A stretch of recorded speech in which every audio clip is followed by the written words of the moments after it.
Halo teman-teman, sekarang saya akan membahas satu pertanyaan dari beberapa subscriber saya, yaitu mengenai bagaimana cara membuat hasil jahitan yang rapi. Nah, di sini kalau kita perhatikan, ini jahitan atas terlihat rapi, sudutnya juga rapi, rata. Tetapi yang jadi masalah adalah gimana dengan bagian belakangnya.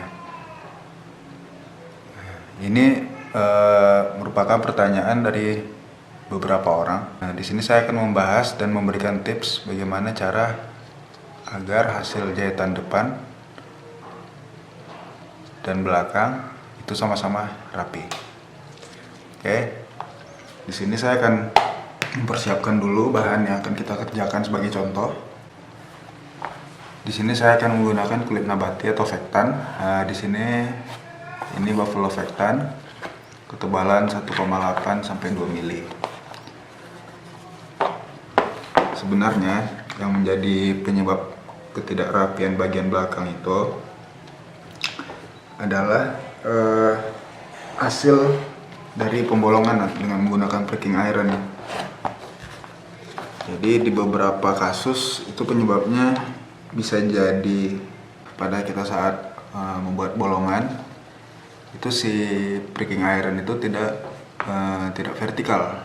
Kita harus benar-benar lurus agar si kulit itu saat kita bolongin itu tembusnya sesuai. Bagaimana kita ngebolongin di atas, tembusnya itu harus benar-benar lurus, tegak lurus, tidak miring ke sini, tidak miring ke sini, jadi harus benar-benar lurus.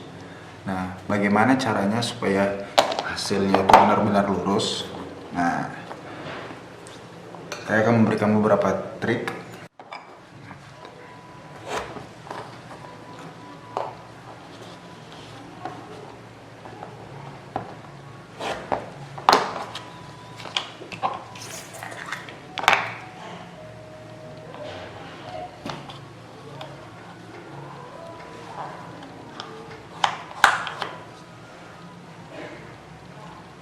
Sama saya juga mendapat pertanyaannya, saya menggunakan lem apa? Nah, di sini saya menggunakan lem kuning, iBond, Gold Bond, atau apalah mereknya. Sejauh ini saya mendapat hasil yang sama, mau itu lem Fox atau Gold Bond atau lem cap kambing, hasilnya sama saja.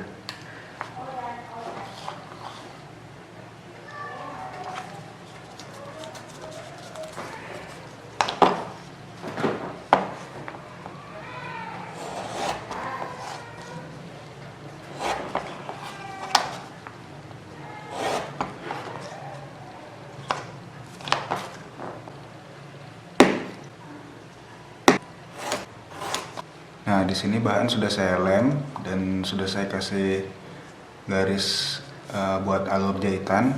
Nah, saya akan mendemonstrasikan beberapa tips yang bisa kita gunakan untuk mendapatkan hasil jahitan yang rapi di bagian atas dan juga belakangnya. Nah, ini saya akan tandain dulu. Di sini bagian depan dan sini belakang.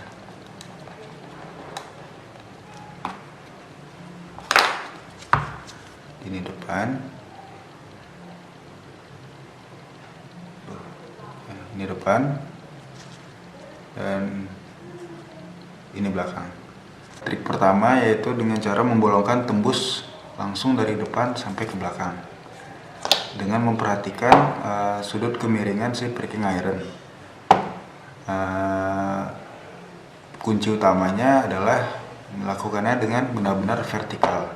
Untuk mencapai kepastian itu memang dibutuhkan waktu untuk membiasakan tangan kita, dan cuma jam terbang lah yang menunjukkan yang dapat membuktikan apakah trik ini berhasil atau tidak. Oke, saya mulai.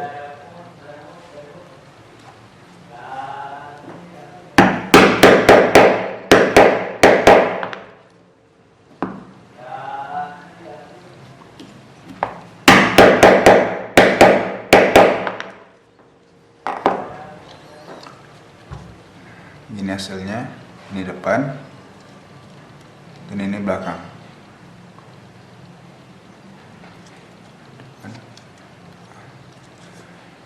Oke, saya lanjut dengan trik kedua.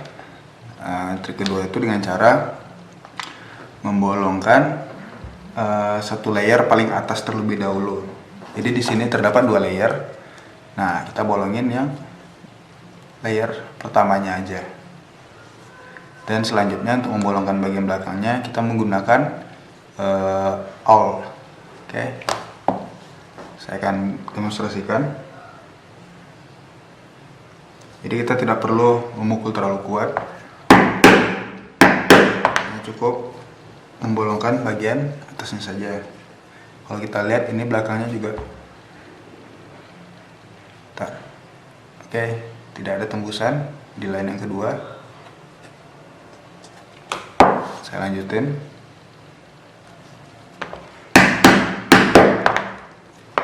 Oke, bagian atasnya sudah, yang lain yang kedua, tapi di belakangnya bersih, tidak ada bolongan. Di sini kita akan menggunakan awl, dimana trik ini sebenarnya sangat menantang bagi crafter yang belum terbiasa menggunakan awl sebagai alat pembolong.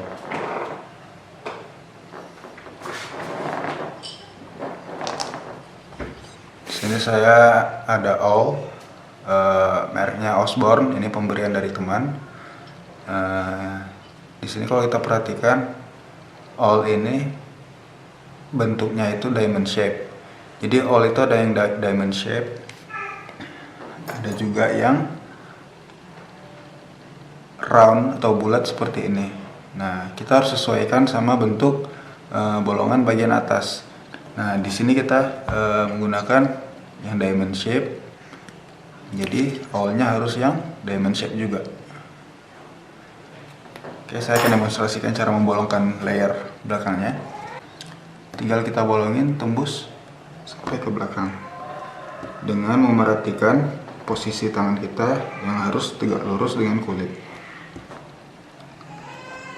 Trik ini sebenarnya lumayan mengkonsumsi waktu, jadi saya tidak biasa menggunakan ini kecuali benar-benar dibutuhkan, seperti jahitan untuk produk yang bervolume seperti sudut tas, sudut box stitching dan semacam itu. Oke, kalau kita lihat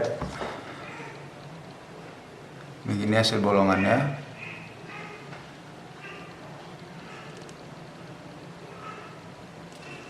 Nah, sekarang kita lanjut dengan trik yang ketiga. Nah, untuk trik yang ketiga ini saya akan memberi garis dulu di bagian belakangnya. Soalnya kita akan membolongkan dari 2 sisi, atas dan bawah, depan dan belakang. Nah, di sini saya sudah membuat garis di depan dan juga di belakangnya. Saya akan mencontohkan caranya. Kalau untuk trik yang ketiga ini yang harus kita perhatikan adalah tenaga saat kita membolongkan. Nah, pukulan kita itu tidak boleh terlalu kuat sehingga si lubang yang ada di atas atau di depan itu tidak tembus ke belakang. Soalnya nanti kita akan membolongkan juga dari belakangnya. Oke, saya contohin.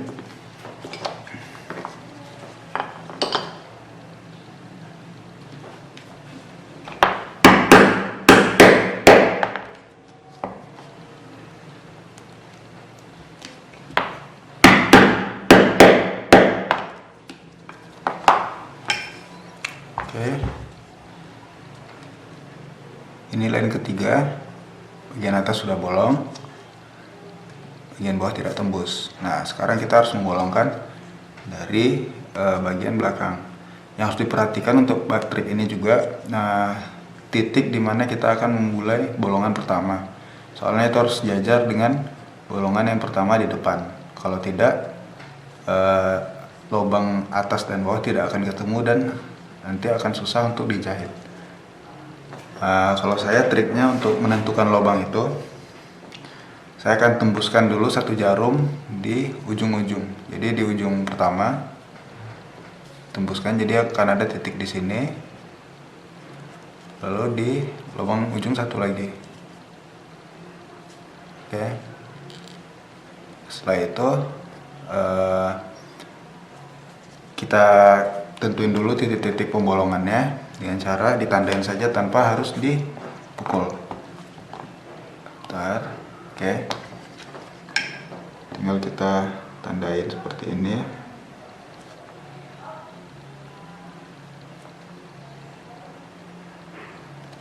Nah, kita lihat pada pembolongan terakhir apakah titik yang kita tandain itu sesuai dengan hasil tanda yang kita gunakan dengan prong.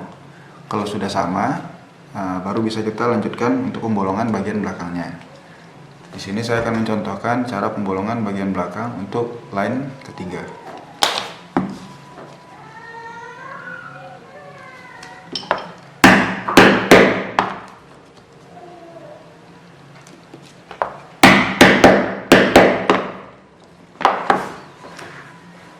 Nah, di sini sudah saya bolongkan bagian belakang untuk line ketiganya. Hasilnya seperti ini, lebih besar daripada line pertama dan line kedua, soalnya kita membolongkan 2 kali. Tetapi saat kita membolongkan bagian belakang, otomatis si bagian depan akan terdorong, sehingga hasilnya sementara akan seperti ini. Tapi tidak perlu khawatir, nanti setelah saya jahit akan saya lihatkan hasilnya. Lalu untuk trik yang keempat, menggunakan full dengan awl.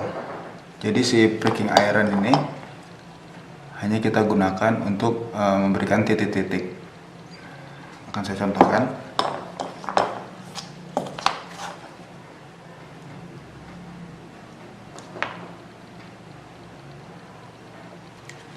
Di sini sudah saya kasih titik bantuannya, ada line keempat. Nah, ini tinggal kita bolongin secara manual menggunakan awl. Nah, sebenarnya ini bukan trik. Ini sebenarnya metode yang paling susah, soalnya kita harus memastikan posisinya dari bolongan atas hingga sudut kemiringan supaya hasil belakangnya juga rapi. Oke, akan saya contohkan.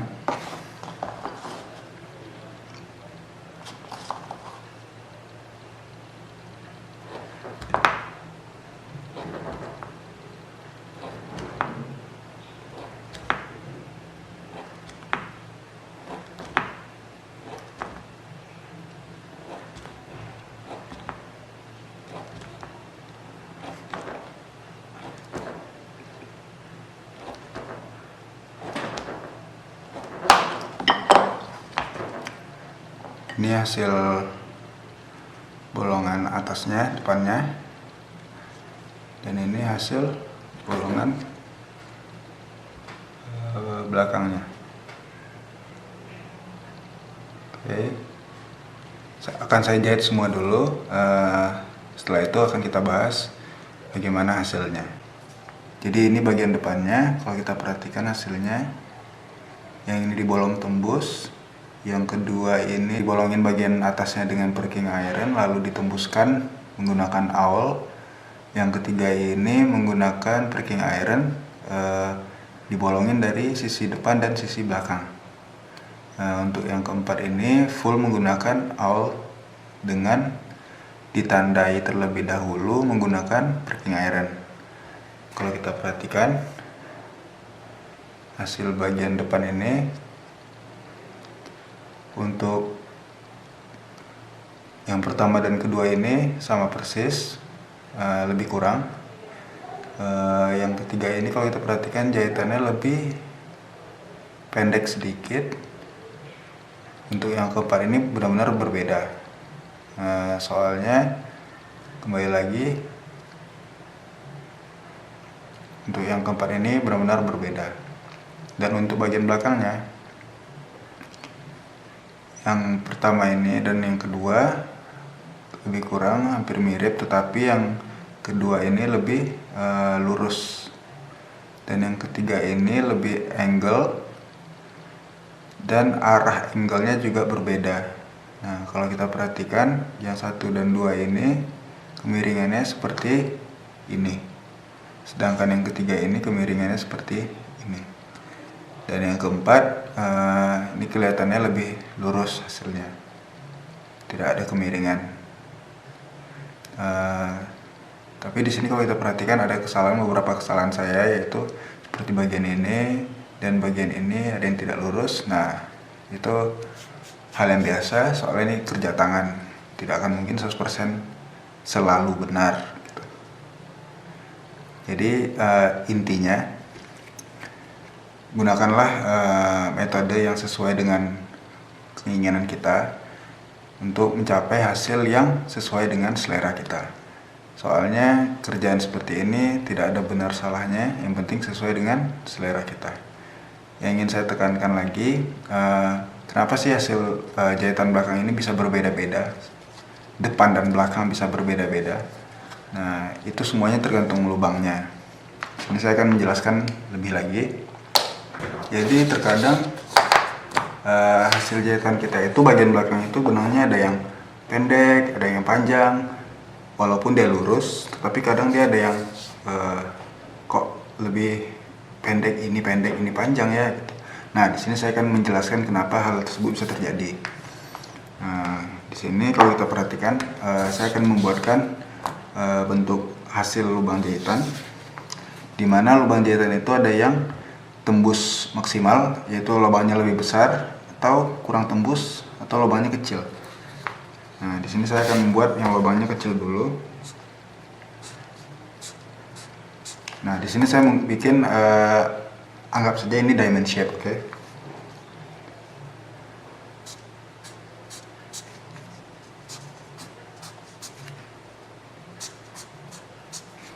Nah, ini hasil bolongan diamond shape.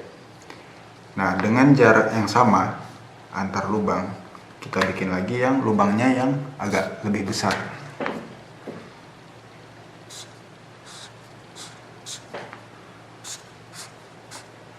Asumsi di sini bolongannya itu maksimal tembusnya. Oke. Nah, sekarang kita anggap metode menjahit kita sama, asumsi aja sama gitu ya. Jadi hasil jahitannya, si sudut terdekat akan pergi ke sudut yang terdekat juga selanjutnya. Jadi untuk lubang yang kecil, hasil jahitannya akan seperti ini.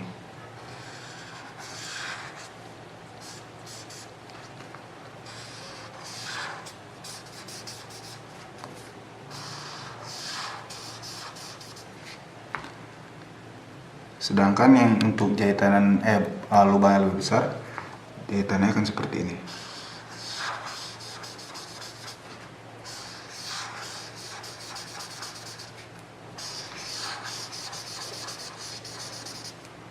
Nah, kalau kita perhatikan, lubang yang kecil akan menghasilkan jahitan yang lebih panjang sedikit dibandingkan lubang yang lebih besar. Nah, terkadang saat kita membolongkan itu, ada lubang yang kecil, ada yang besar, ada yang kecil lagi, ada yang kecil. Nah, seperti ini. Anggap satu lubang ada yang besar seperti ini. Nah, kalau seperti ini, hasil lubang yang akan hasil jahitan yang akan kita hasilkan itu lebih kurang seperti ini.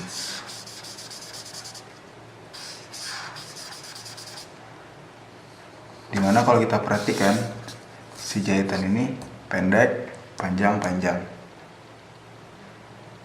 Nah, jadi maaf ya kalau gambarnya kurang rapi, tapi asumsi aja ini sama panjang, simetris gitu ya.